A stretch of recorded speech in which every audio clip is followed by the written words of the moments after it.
All right, let's look at the existence proof. Here's an example. There exist irrational numbers a and b, such that a to the b is a rational number. Let's prove this. I'm going to assume that we already know square root of 2 is irrational, and the typical way to establish existence is to present an example. All right, so let's try to do that. All right, so here's example 1.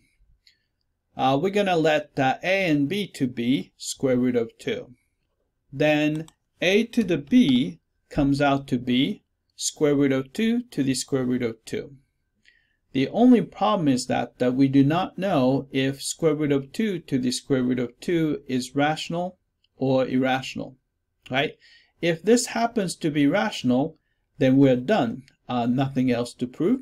Example 1 works perfectly. If square root of 2 to the square root of 2 happens to be irrational, then we have to come up with another example. Right? So here's example 2. We're going to set a to be square root of 2 to the square root of 2, and we're going to keep b to be square root of 2. Then if you compute a to the b, then you're going to get square root of 2 to the square root of 2, the whole thing raised to the square root 2 power.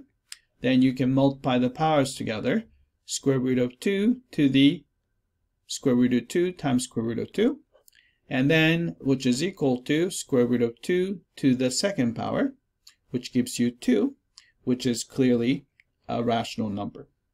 And this concludes the proof.